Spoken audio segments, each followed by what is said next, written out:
கண்ணகி கொடி ஏத்திட்டாங்கயா.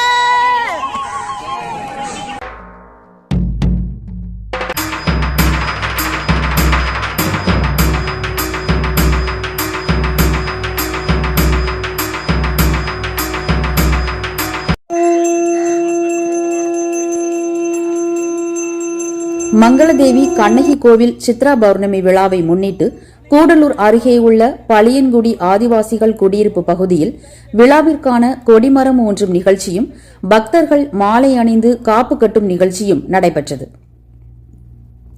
தமிழக கேரள எல்லை பெரியாறு புலிகள் சரணாலய பகுதியில் உள்ள மங்களதேவி கண்ணகி கோவிலில் வரும் 23ஆம் தேதி சித்திரை முழுநிலவு விழா, மங்களதேவி கண்ணகி விழா, பூமாரி விழா என முப்பெரும் விழா நடைபெறுகிறது.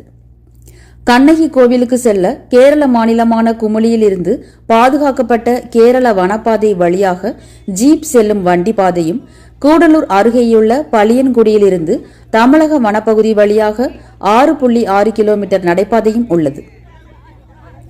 ஆண்டுதோறும் சித்ரா பௌர்ணமி விழாவை முன்னிட்டு 10 நாட்களுக்கு முன்பாகவே கண்ணகி கோவிலுக்கு தமிழக வனப்பகுதி வழியாக நடந்து செல்லும் பளியன்குடி ஆதிவாசி குடியிருப்பு பகுதியில் விழாவிற்கான கொடிமரம் நட்டு கண்ணகி கொடியேற்றி பூஜைகள் செய்து பக்தர்கள் மாலை அணிந்து காப்பு கட்டும் நிகழ்ச்சி நடைபெறும். தொடர்ந்து பக்தர்கள் விரதம் இருந்து கண்ணகி கோவிலுக்கு சென்று வருவர். வரும் 23ஆம் தேதி நடைபெறவுள்ள கண்ணகி கோவில் விழாவை முன்னிட்டு பளியன்குடியில் கொடியேற்றி விழா நடைபெற்றது. பச்சை மூங்கில் கொடிமரத்தில் கண்ணகியின் உருவம் பொறித்த மஞ்சள் கொடியை மங்களதேவி கண்ணகி அறக்கட்டளை செயலாளர் ராஜகணேசன், பொருளாளர் முருகன் ஏற்றி வைத்தனர். அறக்கட்டளை கௌரவ தலைவர்கள் ஜெயபாண்டியன், நேரு தலைமையேற்றனர். சிறப்பு விருந்தினராக தேனி மாவட்ட வாணியர் சங்க தலைவர் சுந்தரவடிவேல் மற்றும் கேரள கண்ணகி அறக்கட்டளையினர் கலந்து கொண்டனர். இதைத் தொடர்ந்து பெண் குழந்தைகளுக்கு பாத பூஜை செய்யும் நிகழ்ச்சியும், காப்பு கட்டு நிகழ்ச்சியும், மாலை அணியும் நிகழ்ச்சியும் நடைபெற்றது.